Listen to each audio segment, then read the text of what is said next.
ನಮಸ್ಕಾರ ರಿವ್ಯೂ ಚಾನೆಲ್ಗೆ ಸ್ವಾಗತ. ನಾನು ಸೌಖ್ಯ ಗಾಂವ್ಕರ್. ಸಿದ್ದರಾಮಯ್ಯನವ್ರಿಗೆ ಮತ್ತೊಂದು ಮಹಾ ಸಂಕಷ್ಟವ.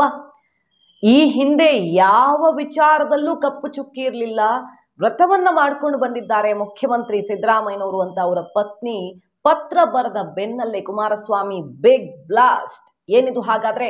ಈ 14 ಸೈಟ್ ಲೆಕ್ಕವೇ ಅಲ್ಲ. ಇದಕ್ಕೆ ಏನಂತೀರಿ? ಈಗ ಈ ವಿಚಾರದಲ್ಲಿ ಏನು ಹೋರಾಟ ಮಾಡ್ತೀರಿ ನೋಡೇ ಬಿಡ್ತೀವಿ ಅಂತ ಸವಾಲ್ ಹಾಕಿದ್ದಾರೆ. ಮತ್ತು ಈಗ ಕಾನೂನು ಅಸ್ತ್ರ ಪ್ರಯೋಗಕ್ಕೂ ಕೂಡ ಸಿದ್ಧತೆಯಾಗಿದ್ದು ಸಿದ್ದರಾಮಯ್ಯನವರಿಗೆ ಆರಂಭದಿಂದಲೂ ಇವರು ಭ್ರಷ್ಟಾಚಾರ ಮಾಡಿಕೊಂಡೇ ಬಂದಿದ್ದಾರೆ. ಇದೇನು ಹೊಸ ಕೇಸ್ ಅಲ್ಲ ಅನ್ನೋ ರೀತಿಯಲ್ಲಿ ಅತಿ ದೊಡ್ಡ ಆಘಾತವನ್ನ ಕೊಡೋದಿಕ್ಕೆ ಹೆಜ್ಜೆಯನ್ನ ಇಡ್ತಿದ್ದಾರೆ. ಏನದು ಹಾಗಾದ್ರೆ? ಡೀಟೇಲ್ಸ್ ನಿಮ್ಮ ಮುಂದೆ ಇಡ್ತಾ ಇದೀವಿ. ಕುಮಾರಸ್ವಾಮಿ ಅವರು ಲೋಕಾಯುಕ್ತದಲ್ಲಿ ತನಿಖೆ ಆಗ್ತಿದೆ ಅವರ ವಿರುದ್ಧ, ಮತ್ತು ಜಾಮೀನು ಪಡೆಯದಂತೆ SIT ಕೋರ್ಟ್ ಮೊರೆ ಹೋಗೋದಕ್ಕೆಲ್ಲ ತಯಾರಿ ಮಾಡ್ಕೊಂಡಿರೋ ಹೊತ್ತಲ್ಲಿ ತನ್ನ ವಿರುದ್ಧ ಇದು ಸಂಚು ಅಂತ ಹೇಳ್ತಿದ್ದಾರಲ್ವಾ. ಯಾವ ಕೇಸು ನನ್ನ ವಿರುದ್ಧ ನೀವು ಹೇಳ್ತಿರೋದು? ನಿಮ್ಮದು ಅಸಲು ಇದು ಈಗ ತೆಗಿತಾ ಇದ್ದೀನಿ. ಈ 14 ಸೈಟ್ದು ಏನೂ ಅಲ್ಲ, ಇದರಿಂದ ನೀವು ಬಚಾವಾಗೋಕ್ ಸಾಧ್ಯವೇ ಇಲ್ಲ ಅಂತ ಓಪನ್ ಚಾಲೆಂಜ್ ಹಾಕ್ತಿರೋದು. ಏನದು ಹಾಗಾದ್ರೆ? ಅಷ್ಟು ಗಂಭೀರ ಸ್ವರೂಪದ ಕೇಸು. ನೋಡ್ತಾ ಹೋಗೋಣ ಕುಮಾರಸ್ವಾಮಿ ಅವರು ಏನನ್ನ ಹೇಳ್ತಾ ಇದ್ದಾರೆ, ಅವರ ಬಳಿ ಇರುವ ದಾಖಲೆಗಳು ಏನೇನು, ಮಾಹಿತಿ ಮುಂದೆ ಇಡ್ತಾ ಇದೀವಿ. ಮಿಸ್ ಮಾಡ್ತಾರೆ ನಮ್ಮ ಚಾನಲ್ನ ಸಬ್ಸ್ಕ್ರೈಬ್ ಮಾಡಿ, ನಿಮ್ಮ ಅಭಿಪ್ರಾಯ ಕಮೆಂಟ್ ಮಾಡಿ ತಿಳಿಸಿ. ಎಸ್ ವೀಕ್ಷಕರೇ, ಕುಮಾರಸ್ವಾಮಿ ಅವ್ರಿಗೀಗ ಸಿದ್ದರಾಮಯ್ಯ, DK ಶಿವಕುಮಾರ್ ಕಾಂಗ್ರೆಸ್ನ ವಿರುದ್ಧ ಆಕ್ರೋಶ ಒಂದ್ ಕಡೆ. ಯಾಕಂದ್ರೆ ಕಾಂಗ್ರೆಸ್ ಕೊಟ್ಟಿರೋ ಕೌಂಟರ್ ಡಿನೋಟಿಫಿಕೇಶನ್ ಕೇಸಲ್ಲಿ ಕುಮಾರಸ್ವಾಮಿ ಅವರ ವಿರುದ್ಧ ಲೋಕಾಯುಕ್ತದಲ್ಲಿ ವಿಚಾರಣೆ ನಡೀತಾ ಇದೆ. ಮೊನ್ನೆ ಅಷ್ಟೇ ಕರೆದ್ರು. ಆಮೇಲೆ ಹಂದಿ ಗಲಾಟೆ ಯಾವ ರೀತಿ ನಡೀತಾ ಇದೆ ನೋಡ್ತಾ ಇದೀವಿ. ಜಟಾಪಟಿ ಅಧಿಕಾರಿ ಮತ್ತು ಕೇಂದ್ರ ಸಚಿವ ಕುಮಾರಸ್ವಾಮಿ ಅವರ ನಡುವೆ. ಕುಮಾರಸ್ವಾಮಿ ಅವ್ರಿಗೂ ಸಂಕಷ್ಟ ಎದುರಾಗತ್ತೆ, ಬಾಮೈದನಿಗೆ ಮಾಡಿಸ್ಕೊಟ್ಟಿದ್ದಾರೆ ಅಂತ ಅಲ್ವಾ ಆರೋಪ ಮಾಡ್ತಿರೋದು. ಈಗ ನಾನು ರಿಲೀಸ್ ಮಾಡುವಂತ ದಾಖಲೆಗಳಿಗೆ ಮತ್ತು ಈಗ ಮುಂದೆ ಇದ್ರ ಸುತ್ತ ಆಗುವಂತ ಕಾನೂನು ಹೋರಾಟಕ್ಕೆ ಏನ್ ಮಾಡ್ತೀರಿ? ಮೂಡ 14 ಸೈಟ್ದು ಏನೂ ಅಲ್ಲ, ಈಗ ನಿಮ್ಮ ಮುಖವಾಡ ಬಯಲಾಗುತ್ತೆ ಅಂತಿದ್ದಾರೆ. ಏನದು ಹಾಗಾದ್ರೆ? ಹಿಂದೆನೆ ಅವರು ತಗೊಂಡಿದ್ದಂತ ಒಂದು ಭೂಮಿ, ಆ ವಿಚಾರವನ್ನ ತೆಗೆದಿದ್ದಾರೆ, ದಾಖಲೆಗಳನ್ನ ತೆಗೆದಿದ್ದಾರೆ.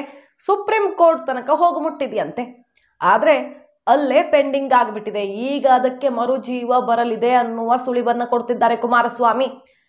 ಇಲ್ಲಿ ಸ್ಥಳೀಯ ಕೋರ್ಟ್ನಿಂದ ತಕ್ಷಣ ಕ್ರಮ ಕೈಗೊಳ್ಳಬೇಕು, ಇಲ್ಲಿ ದೊಡ್ಡ ಅಪರಾಧ ಆಗಿದೆ ಅನ್ನುವ ತೀರ್ಪು ಬಂದಿತ್ತು. ಆಮೇಲೆ ಹೈಕೋರ್ಟ್ಗೆ ಹೋಗಿ ರಿಲೀಫ್ ತಗೋತಾರೆ. ಮತ್ತು ಆಗ ಹೈಕೋರ್ಟ್ ಇಂದ ತೀರ್ಪು ಕೊಟ್ಟಿದ್ದು ಕುನ್ನಾ ಅವರಿದ್ದಂತ ಪೀಠ. ಯಾವ ಕುನ್ನಾ ಅವರನ್ನ ಈಗ ಕೋವಿಡ್ ಹಗರಣದ ತನಿಖೆಗೆ ನೇಮಕ ಮಾಡಲಾಗಿತ್ತು, ಆ ಪೀಠದಲ್ಲಿ ಸಿದ್ದರಾಮಯ್ಯನವರು ರಿಲೀಫ್ ಸಿಕ್ತು. ಕೋರ್ಟ್ ತೀರ್ಪಿನ ಬಗ್ಗೆ ನಾನು ಮಾತಾಡಲ್ಲ ಅಂದ್ಕೊಂಡೆ ಕಮೆಂಟ್ ಮಾಡ್ತಾರೆ. ಅದಾದ ಮೇಲೆ ಸುಪ್ರೀಂ ಕೋರ್ಟ್ ತನಕ ಹೋಗಿ ಒಬ್ರು ಅಡ್ವೊಕೇಟ್ ಅನ್ನು ತೀರ್ಕೊಂಡಿದ್ದಾರೆ, ಇನ್ನೊಬ್ರು ಜಡ್ಜ್ ಆಗ್ಬಿಟ್ಟಿದ್ದಾರೆ. ಹಾಗಾಗಿ ಹೋರಾಟ ಮಾಡೋದಕ್ಕೆ ಸಾಧ್ಯವಾಗದೆ ಅಲ್ಲೇ ಪೆಂಡಿಂಗ್ ಆಗಿದೆ. ಆದ್ರೆ ಅದು ಎಷ್ಟು ಗಂಭೀರ ಸ್ವರೂಪದ ಕೇಸ್ ಅನ್ನೋದು ಈಗ ಹೊರಗಡೆ ಬಂದ್ರೆ ಸಿದ್ದರಾಮಯ್ಯನವ್ರಿಗೆ ಸಂಕಷ್ಟ ಫಿಕ್ಸ್. ತಪ್ಪಿಸ್ಕೊಳ್ತೀರಾ ಇದರಿಂದ? ಈ ಸಾಧ್ಯವ ಈ ಕೇಸಿಂದ ಬಚಾವಾಗೋದಿಕ್ಕೆ? 14 ಸೈಟ್ ವಾಪಸ್ ಕೊಟ್ಟೆ ಅಂತಿದ್ದೀರಲ್ಲ, ಇದಕ್ಕೇನು ಹೇಳ್ತೀರಿ? ಉತ್ತರ ಕೊಡಿ ಅಂತ ಈಗ ಹರಿಹಾಯ್ದಿದ್ದಾರೆ ಕುಮಾರಸ್ವಾಮಿ ಅವರು. 14 ಸೈಟು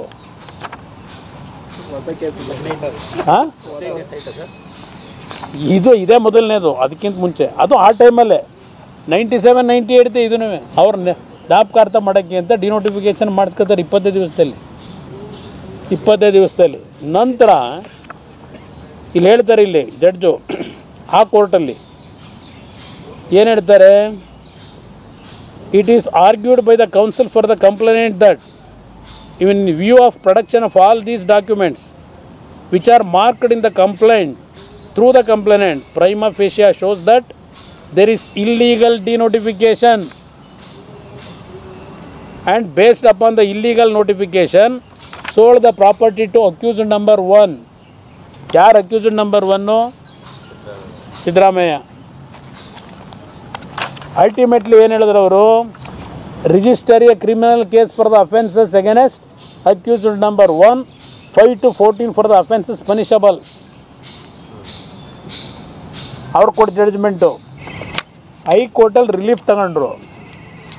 ಹೈಕೋರ್ಟಲ್ಲಿ ರಿಲೀಫ್ ಕೊಟ್ಟರು ಯಾರು? Michael Cunha. ಈಗ ಅದೇನೋ ಕೋವಿಡ್ದು ತನಿಖೆ ಹಗರಣ ಮಾಡೋಕ್ಕೆ ಇಟ್ಕೊಂಡವ್ರಲ್ಲ, ಅವರು ಕೊಟ್ಟಿರ್ತಕ್ಕಂಥ ಒಂದು ಜಡ್ಜ್ಮೆಂಟ್ ಬಗ್ಗೆ ನಾನು ಮಾತಾಡಲ್ಲ.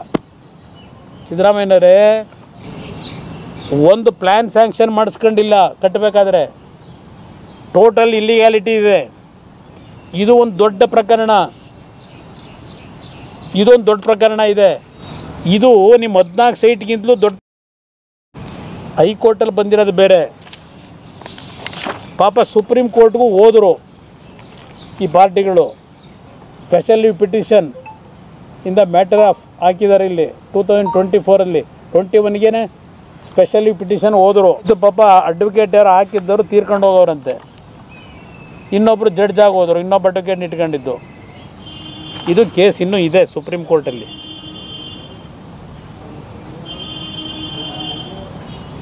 ನೀವು ಏನೇ ಮ್ಯಾನಿಪ್ಯುಲೇಟ್ ಮಾಡ್ಕೊಂಡ್ರು ಉತ್ತರ ಅಲ್ಲಿ ಕೊಡಬೇಕು.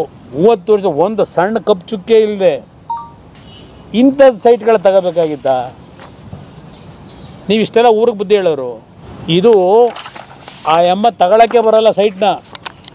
ಅಕ್ವೈರಾಗಿರೋ ಲ್ಯಾಂಡ್ ಇದು. ಜಾಗವೇ ಇಲ್ಲ ಅಲ್ಲಿ. ಸೀರೀಸ್ ಆಫ್ ಅಫೆನ್ಸ್ ಇದೆ ಇದರಲ್ಲಿ. ತೆಗೆದಿದ್ದೀನಿ. ಅದಕ್ಕೇ ನೀವು ಯಾವಾಗ ಅಧಿಕಾರ ದುರುಪಯೋಗ ಪಡಿಸ್ಕೊಂಡು ನಮ್ಮನ್ನು ಮುಗಿಸ್ತೀವಿ ಅಂತ ಹೋದ್ರಿ. ಇನ್ನೂ ಇದೆ, ಇನ್ನೂ 2 ಪ್ರಕರಣ ಇದೆ. ಈಗ ನೆನ್ನೆ ಸೈಟ್ ವಾಪಸ್ ಕೊಟ್ಟಿದ್ದೀರಲ್ಲ 14. ಅಯ್ಯೋ ನಾವು ಬೇಡ ನಾವು ತಗೊಂಬಿಡಿ ನೀವು ಅಂತ ಹೇಳಿ ಅದಕ್ಕೀಗ ಇದು ಕೊಟ್ಟಿದ್ದೀನಿ. ಇದೇನು ಮಾಡ್ತೀರಿ ಹೇಳಿ ಅಂತ. ಸತ್ಯ ಹೇಳಿ, ಇದೇನಾಗಿದೆ ಅಂತ. ಮೊನ್ನೆ ಅಷ್ಟೇ ಒಂದು ಬಾಂಬ್ ಸಿಡಿಸಿದ್ರು ಕುಮಾರಸ್ವಾಮಿ ಅವರೇನಂತ, ಸಿದ್ದರಾಮಯ್ಯನವರ ಮನೆ ಕಟ್ಟಿದ ಜಾಗ ಯಾರದ್ದು? ಅಂಗವಿಕಲನದ್ದು. ಅಂಗವಿಕಲ ದಲಿತ ಯುವಕನೊಬ್ಬನ ಸೈಟನ್ನ ಜಾಗವನ್ನ ಕಬಳಿಸಿ ಬಂಗ್ಲೆ ಕಟ್ಟಿದ್ದಾರೆ. ಅದನ್ನು ತೆಗೆದ್ರೆ ಏನಾಗಬಹುದು ಸಿದ್ದರಾಮಯ್ಯನವ್ರ ಕಥೆ ಅಂತ ಗಂಭೀರ ಆರೋಪ ಮಾಡಿದ್ರು. ಈಗ ನೋಡಿ ಇದನ್ನು ಕೈಗೆತ್ಕೊಳ್ತಿದ್ದೀವಿ, ಇದರಿಂದ ತಪ್ಪಿಸ್ಕೊಳ್ತೀರಾ ಅನ್ನೋ ಸವಾಲ್ ಹಾಕಿ ಒಂದು ಹೆಜ್ಜೆ ಮುಂದಕ್ಕಿಟ್ಟಂಗೆ ಕಾಣಿಸ್ತಾ ಇದೆ. ಇದಿಷ್ಟೇ ಅಲ್ಲ, ಸ್ನೇಹಮಯಿ ಶಾಕ್ ಬೆನ್ನಲ್ಲೇ ಮತ್ತೊಬ್ಬ RTI ಕಾರ್ಯಕರ್ತ ಗಂಗರಾಜು ಅವರು ಈಗ ಆಘಾತ ಕೊಡ್ತಿದ್ದಾರೆ. ಇನ್ನೂ ಕೇಸ್ಗಳಿವೆ ಅಂತ ಹಳೆಯ ದಾಖಲೆಗಳನ್ನ ಈಗ ನಾವು ಹೊರಗಡೆ ತರ್ತೀವಿ ಅಂತಿದ್ದಾರೆ. ಯಾವ್ಯಾವುದು? ಈ ಹಿಂದೆ ಒಂದು ಖರೀದಿ ಮಾಡಿ ಮನೆಯನ್ನ ಮಾರಿದ್ರಂತೆ. ಆ ದಾಖಲೆಗಳಲ್ಲೂ ಬಹಳಷ್ಟು ಅಕ್ರಮಗಳಿದ್ವು ಅಂತ ಅವ್ರು ಹೇಳ್ತಿರೋದು. ಈಗ ಕಟ್ಟುತ್ತಿರುವ ಮನೆಯ ದಾಖಲೆಗಳು ಕೂಡ ಸರಿ ಇಲ್ಲ ಅಂತಿದ್ದಾರೆ. ಮುಂದಿನ ದಿನಗಳಲ್ಲಿ ಈ ದಾಖಲೆಯನ್ನ ಬಿಡಲಿದ್ದೀನಿ ಅನ್ನುವ ಮೂಲಕ ಸ್ನೇಹಮಯಿ ಹೋರಾಟದ ಬೆನ್ನಲ್ಲೇ ಇನ್ನೊಬ್ಬ RTI ಕಾರ್ಯಕರ್ತ ದಾಖಲೆ ಸಮೇತ ಈಗ ಸವಾಲು ಹಾಕ್ತಿದ್ದಾರೆ. ಒಂದ್ ಕಡೆ ಮೂಡಾದ ಹಣ ಅಲ್ಲೇ ಸಾಲ ಆಗಿ ಒದ್ದಾಡ್ತಿರುವಾಗ ವರುಣಾ ಕ್ಷೇತ್ರಕ್ಕೆ ಹೋಗಿದೆ ಅನ್ನೋ ವಿಷಯ. ಹಣ ಅಕ್ರಮವಾಗಿ ಬಳಕೆಯಾಗಿದೆ, ನಿಯಮ ಬಾಹಿರವಾಗಿ ಅಭಿವೃದ್ಧಿ ಹೆಸರಲ್ಲಿ ಈ ಹಣವನ್ನು ಬಳಸ್ಕೊಂಡಿದ್ದಾರೆ ಅನ್ನೋದು. ಇದು ಕೂಡ ನಾಳೆ ಇಡಿ ತನಿಖೆ ಅಡಿಯಲ್ಲಿ ಬರಬಹುದು. ಯತೀಂದ್ರ ಸಿದ್ದರಾಮಯ್ಯ ವಿರುದ್ಧ ಖಾಸಗಿಯಾಗಿ ಒಂದು ದೂರು ದಾಖಲಾಗೋದಕ್ಕೆ ಸಿದ್ಧತೆ ಆಗ್ತಿದೆ. ಇಲ್ಲಿ ನೋಡಿದ್ರೆ ಕುಮಾರಸ್ವಾಮಿ, RTI ಕಾರ್ಯಕರ್ತ ಗಂಗರಾಜು ಮತ್ತಷ್ಟು ಜಮೀನು ಸೈಟ್ಗಳಿಗೆ ಸಂಬಂಧಪಟ್ಟ ದಾಖಲೆಯನ್ನ ಹೊರಗಿಟ್ಟು ಕಾನೂನು ಸಮರದ ಸವಾಲ್ ಹಾಕಿದ್ದಾರೆ. ಸೊ ಮುಖ್ಯಮಂತ್ರಿ ಸಿದ್ದರಾಮಯ್ಯನವ್ರಿಗೆ ಈಗ ಇವರೆಲ್ಲ ಕೊಡ್ತಿರೋ ಸುಳಿವಿನ ಪ್ರಕಾರ ಈ 14 ಸೈಟಿಂದ ಏನೂ ಅಲ್ಲ, ಒಂದು ಸಣ್ಣ ವಿಚಾರ ಅದು. ಅಂತಹ ಇನ್ನೆಷ್ಟೋ ಅಕ್ರಮಗಳನ್ನ ಹೊರಗಿಡಲಿತ್ತೀವಿ, ಈಗ ಹೆಂಗ್ ಬಚಾವಾಗ್ತೀರಾ ಅಂತ ಓಪನ್ ಚಾಲೆಂಜ್ಗೆ ಕೆಸರಲ್ಲಿ ಚಾಟಕ್ಕೆ ಕಾರಣ ಆಗಿದೆ. ಕಾದು ನೋಡ್ಬೇಕು. ಮಾಹಿತಿ ನಿಮ್ಗೆ ಇಷ್ಟ ಆಗಿದ್ರೆ ಮಿಸ್ ಮಾಡದೆ ನಮ್ಮ ಚಾನಲ್ನ ಸಬ್ಸ್ಕ್ರೈಬ್ ಮಾಡಿ. ನಿಮ್ಮ ಅಭಿಪ್ರಾಯ ಕಮೆಂಟ್ ಮಾಡಿ ತಿಳಿಸಿ. Thank you.